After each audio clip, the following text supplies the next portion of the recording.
La reincidencia en cárceles uruguayas alcanza un 70%, según un informe inédito publicado hace algunos días por el Ministerio del Interior. Dicho de otra manera, solo 3 de cada 10 personas no vuelve a robar luego que sale de la cárcel. La reincidencia mayor se da en hombres menores de 34 años y con penas cortas. Ahora bien, ¿qué pasa con la rehabilitación en nuestro país? ¿Cómo se revierte esta situación? De todo eso estaremos hablando esta noche. Bienvenidas, bienvenidos a Así Comienza Lado B.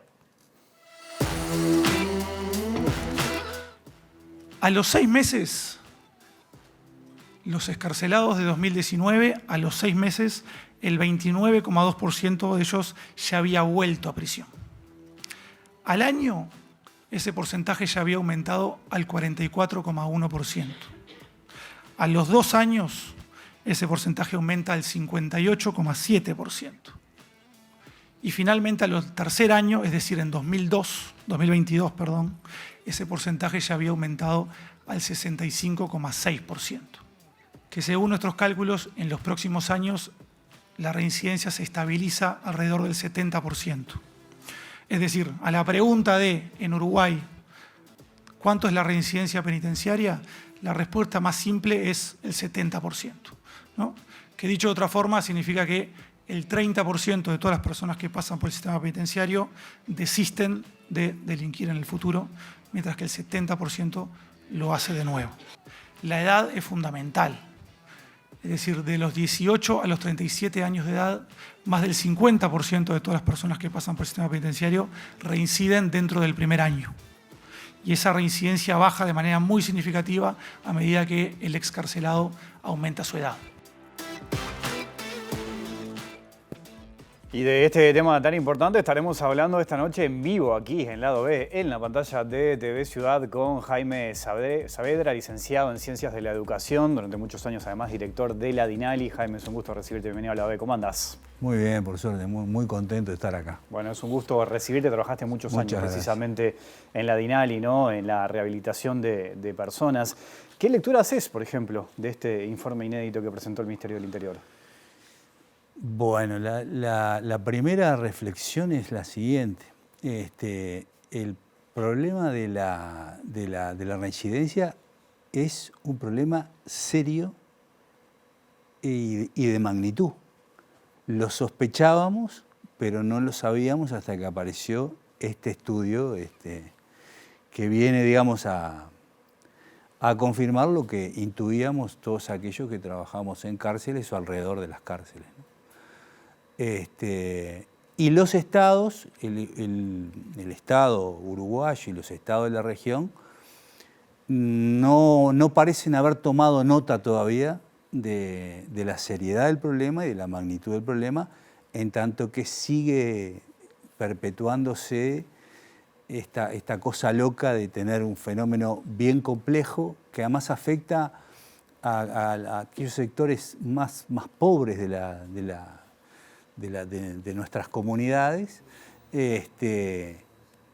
y tenemos agencias muy débiles que se ocupan de esos problemas e invertimos en algunos casos, como por ejemplo en los servicios postpenitenciarios, muy pocos recursos y los dotamos de pocos recursos humanos también.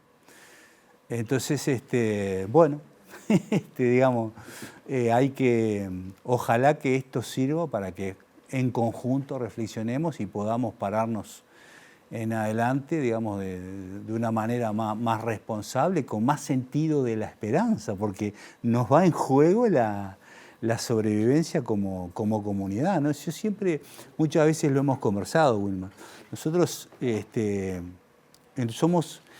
problema es un problema grave de por sí porque afecta a la condición humana. Es decir, tenemos mucha gente pobre en cárceles que están en términos generales en mal estado. Pero además, en un país envejecido, tenemos a muchos jóvenes. No sé qué. En fin, esto además se suma a otro dato escandaloso que conocimos hace poco, que por suerte también se midió, que no estalla el Uruguay solo porque se trata de asuntos del pobrerío, pero sino en cualquier digamos, en cualquier otra dimensión de la sociedad hubiera sido un escándalo de proporciones, que es que de aquellos que ingresaron a cárceles en el año 2022, el 50% es analfabeto. Es una cosa... En fin. Bueno, en esa primera respuesta ya arrojaste distintos elementos interesantes que me gustaría desarrollar. Eso mismo que decías, esto último, ¿no? Si uno analiza las características de la población carcelaria, se encuentra precisamente con muchos jóvenes, analfabetos, casi la mitad, pobres, ¿no? Con problemas de adicciones, muchos de ellos también. Ahora, a partir de estos datos, uno entiende que con estos datos después se pueden diseñar políticas públicas que precisamente ataquen este tema. ¿Hacia dónde deben ir esas políticas? Bueno, ahí quisieras, a propósito de este informe, me parece importante hacer algunas precisiones para tratar de ilustrar a los televidentes y pensar juntos. Este informe es un comienzo auspicioso, pero es insuficiente. Nosotros ahora tenemos la tasa general, pero esa tasa general no resulta muy útil para el trabajo penitenciario ni para el trabajo postpenitenciario.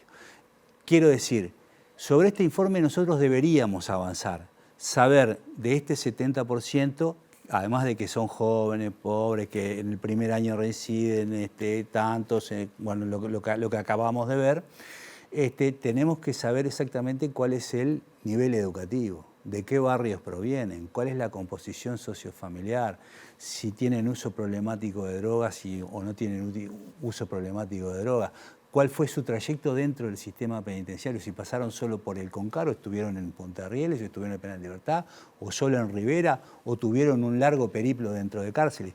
Porque ese volumen de información, es el que después a los que están trabajando en cárceles le va a permitir tomar decisiones oportunas y apropiadas. Es decir, tenemos el problema básicamente centrado en los jóvenes de 20 a 24 que cometieron hurtos o que cometieron rapiña, o tenemos un problema grave en la gente que pasó por el Penal de Libertad, o tenemos una buena práctica en, qué sé yo, en la cárcel de Soler en San José. Entonces, este informe hay que consolidarlo, hay que extenderlo en el tiempo y hay que profundizarlo para que se transforme en un insumo útil para aquellos que están todos los días trabajando en cárcel. Esta es la primera consideración que me parece importante. La segunda, hay que hacer lo propio, y esto involucra a otra agencia, que es el MIDES y la DINALI, con el 30% que no reincidió, porque ahí también podemos sacar información útil para el trabajo postpenitenciario. Es decir, che, tenemos 3 de cada 10 que después de haber pasado en este periodo por el sistema penitenciario no reinciden. Bueno, ¿quiénes son? ¿Cómo se comportaron? ¿Podemos identificar alguna constante que nos ilustre para mejor alumbrar las políticas postpenitenciarias? Entonces, eso yo modestamente sugeriría que también se avanzara en ese sentido. Y eso supone también incluir al MIDES, porque yo no sé si ustedes recuerdan que felizmente la DINALI salió del Ministerio de Interior y está en el MIDES ahora. Entonces eso involucra al MIDES también. Otra sugerencia del informe, y para después llegar a tratar de contestarla o intentar contestar la pregunta que vos me hacías, es que este informe debería anidar en el Instituto Nacional de Rehabilitación y en la DINALI. Es decir, es el Instituto Nacional de Rehabilitación el que tiene que generar sus propios cuadros para hacer de modo sistemático estos estudios, darle calidad, darle consistencia, que sean resultados además que puedan ser auditables por otras agencias, en fin, desarrollar su propio expertise, porque eso nos va a permitir, y esto es muy importante en todas las políticas públicas, construir evidencias nuestras y salir de la trampa de tener que ir a buscar evidencias ajenas cuando tenemos que alumbrar un programa, ¿no? Trampa en la que muchas veces los países de la región están metidos. Si vamos a hacer una política de vivienda en Uruguay para los liberados o una política de seguridad no sé qué, y vamos a tomar evidencia de algo que se hizo en Noruega o en Trinidad y Tobago, que a mí me parece bárbaro siempre y cuando nosotros sepamos cuál es el resultado de las cosas que nosotros hacemos. Si vos y yo somos razonablemente inteligentes y talentosos y también limitados de otras cosas, como para estudiar una cosa y saberla. Bueno, eso es lo que tendríamos que hacer también. En el Ministerio del Interior está muy bien, pero sobre todo en el Instituto Nacional de Rehabilitación, que es la unidad competente en el tema penitenciario, y para hacer el seguimiento de los que no reincidieron y de los liberados, también de la DINALI, digamos. Entonces, esto me parece muy importante. Y la última cosa que yo agregaría para este informe, como sugerencia para el informe, es tenemos que hacer un esfuerzo, todos los que abordamos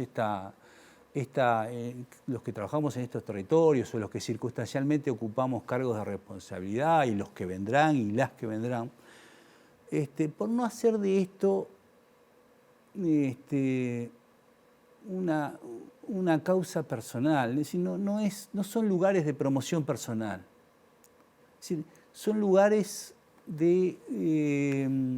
para abordar de modo maduro y sensible causas que son muy dolorosas. Y entonces, a mí me parece muy importante esto, que todos los actores, los que estemos, los que estuvimos, los que estamos, en fin, los que vendrán, trabajemos sobre el ego y pongamos las cosas en su lugar. Nos debe interesar la nobleza de la causa más que mi perfil personal. Porque si yo hago el foco en la nobleza de la causa, esto es saber bien qué es lo que está pasando, caracterizar el fenómeno, desde esa actitud incluyo a todos. Esto es un problema que nos debe comprender a todos. No sé si fui claro. No sé hacia dónde vas con eso último, a qué apuntás concretamente, pero intereses políticos. Claro, sí. A mí me da la sensación de que esto tiene que ser un problema de Estado.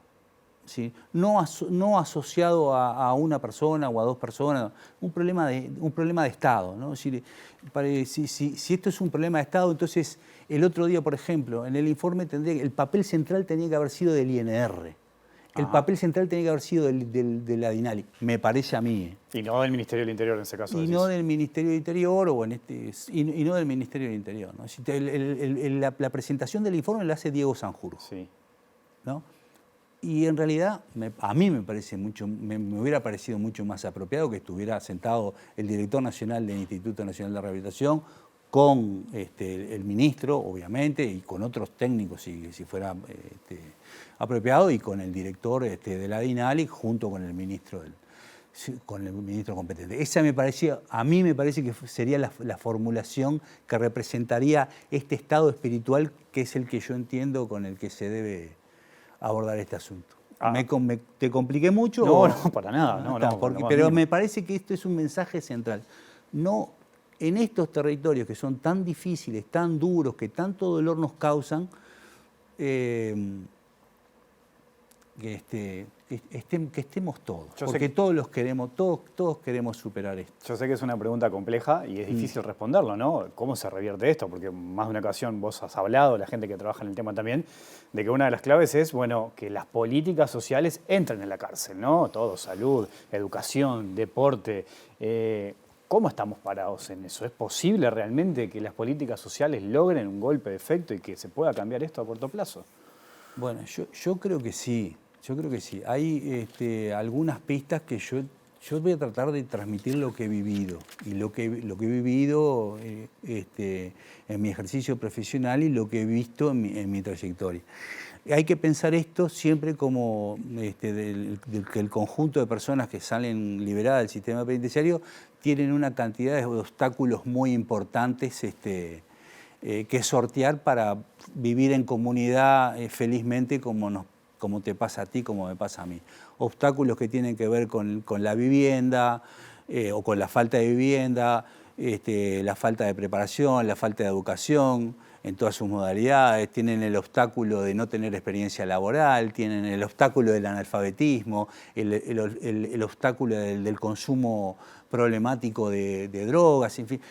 Pero además de que tienen esos obstáculos desde hace mucho tiempo y todos juntos, ¿no? Este es un gran drama. Imagínate vos o yo, tenés problemas con tu pareja, con tus hijos, un mes y quedás con los pelos de punta, o tenés problemas en el laburo 6 meses y quedás con los pelos de punta. Bueno, imagínate tener todos esos problemas juntos durante toda tu vida.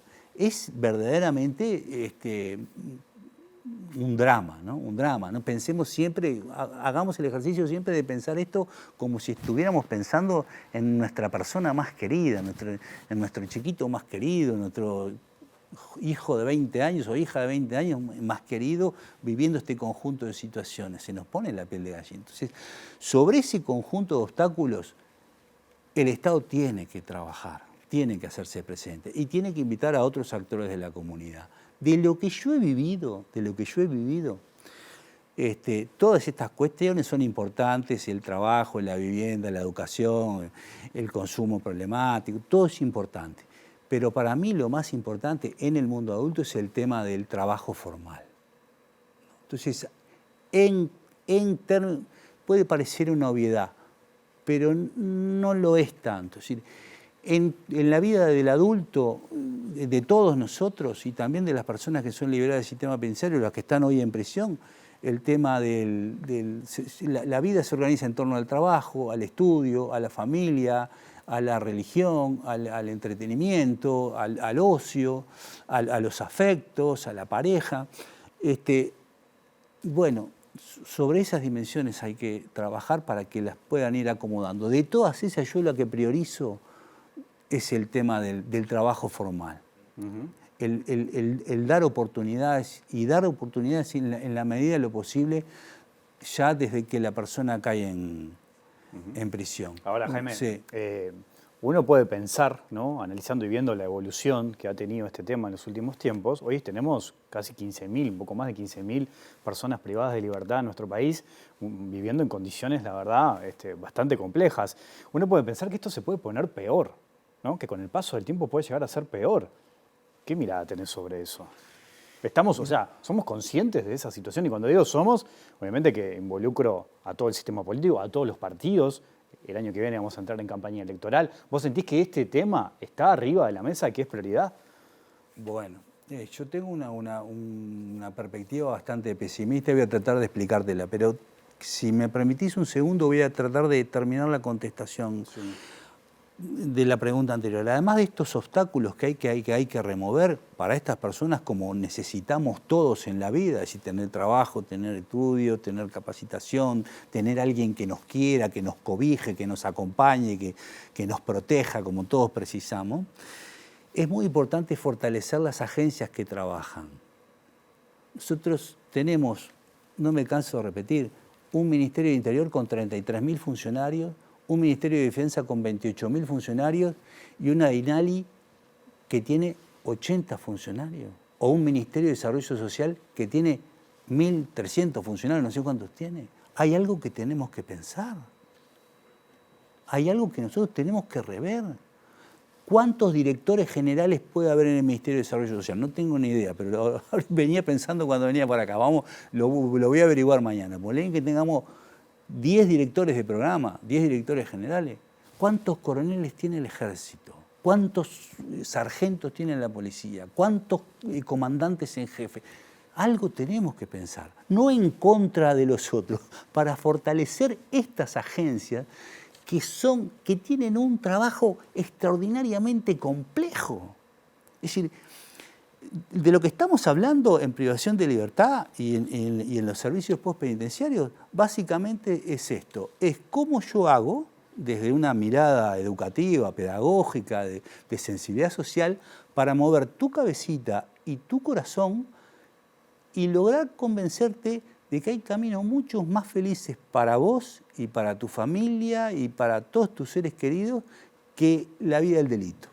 Es tremendo, es mucho más fácil trabajar en la NASA, ¿entendés? Entonces, para hacer este trabajo, no podemos seguir yendo con escarbadientes a la guerra, tenemos que fortalecer las agencias, ¿no?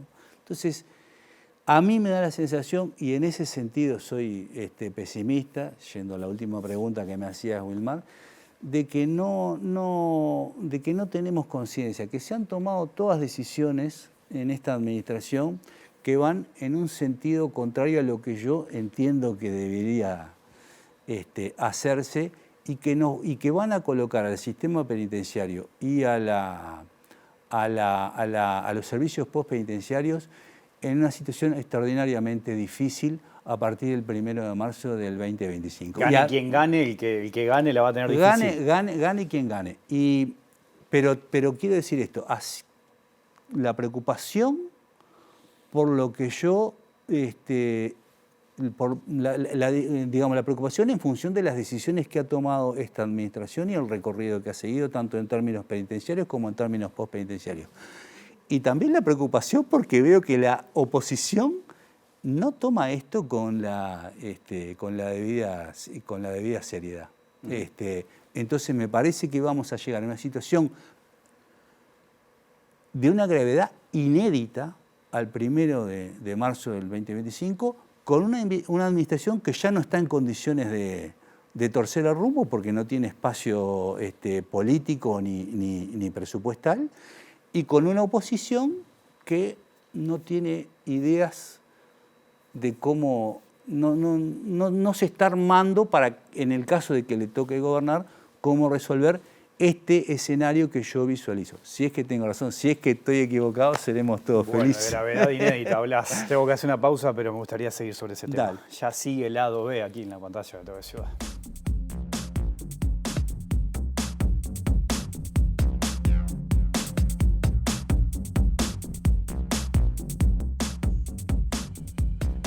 Seguimos en vivo aquí en Lado B, en la pantalla de TV Ciudad, conversando con Jaime Saavedra. Jaime, hay como siempre mucho prejuicio alrededor de este tema, ¿no? Seguramente vos lo debes haber escuchado un montón de veces, yo también.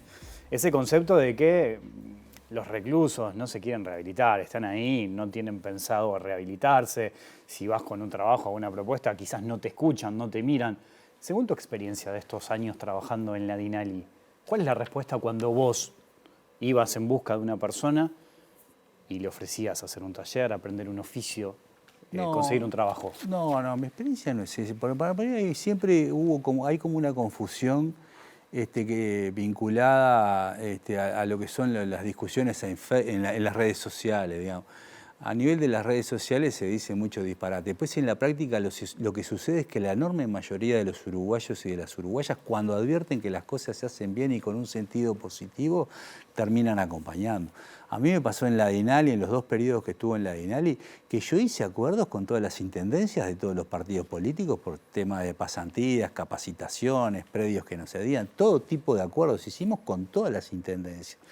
En Montevideo, siempre cuento que mi principal socio en términos de laburo era el alcalde blanco, este muchacho joven macanudo que después lamentablemente falleció, Andrés Apt, en el municipio CH. Nos aburrimos de hacer cosas interesantísimas y que fueron verdaderas obras de bien que ayudaron a muchísima gente a salir a la cárcel. Entonces, en Rivera, que es un departamento toda la vida gobernado por el Partido Colorado, tanto con el intendente Marne Osorio como quien le sucedió, había un trabajo de muchísima colaboración. Mi experiencia es que cuando se advierte la nobleza de la propuesta, y la percepción es de que hay gente responsable y tratando de hacer el bien, todo el mundo se suma, ¿no? ¿Y eso se veía reflejado adentro, por ejemplo? ¿Con las personas que estaban por salir? Sí, también, sí, yo creo que hay mucha sensibilidad de parte de eso es lo que yo he vivido. También es cierto que, los sistemas penitenciarios en nuestra región, y el Uruguay no es la excepción, han sido muy remisos a la hora de salir a vender sus posibilidades, ¿viste? Y necesitas salir a venderte, ¿viste? Porque no sos el niño más bonito del baile. Tenés que afeitarte, ponerte perfume y tratar de salir a conseguir la noviecita, si no, no te van a venir a buscar. Entonces, se ha sido remiso, pero se hacen cosas fantásticas y cuando la gente descubre la cosa fantástica, desmonta el prejuicio más rápido que volando. Esa ha sido mi experiencia, ¿no? Ahí volvés al valor de las instituciones por encima de las personas o de las intenciones individuales que mencionabas hoy también, ¿no? Claro, claro. Para mí eso, sí, eso es bien importante. Te agradezco la observación porque me interesaba aclararlo especialmente. Cuando uno hace pronósticos adversos o hace referencia a decisiones que uno no hubiera tomado, nunca es contra las personas, siempre es tratando de manifestar la mejor opinión para que las cosas transcurran del modo más bueno posible y con arreglo al interés colectivo, que es vivir en una sociedad que nos contenga a todos, que nos abrigue, que nos ayude, que cada uno tenga su rinconcito, ¿viste? Porque en definitiva, como decía aquel viejo pensador, lo importante no es la suerte de la abeja, sino la suerte de la colmena. Entonces, ese es el sentido de las advertencias. Y bueno, yo tengo ciertas preocupaciones y tengo ciertos sueños también, ¿no? Una cosa interesante, si tengo un minutito, son los resultados del trabajo de la DINALI, son extraordinarios. La DINALI viene de hace no sé cuántos años generando más de 500 con chauchas y palitos, ¿no? A puro corazón, a puro coraje, y con el auxilio de muchas instituciones, también, bueno, la Intendencia Municipal de Montevideo, ni te cuento, generando 500 empleos formales por año de trabajo, de pasantías laborales. Eso es un resultado extraordinario en un país donde una empresa grande es considerada grande cuando tiene 100 personas. Entonces, hay caminos probados que nosotros tenemos que nos pueden llevar a puertos más dulces. Jaime, te agradezco mucho tu visita esta noche aquí al lado de... No, gracias a usted, un placer como siempre. Hasta la próxima. Nos vamos, volvemos mañana después de las 20 horas. Que pasen bien, chau.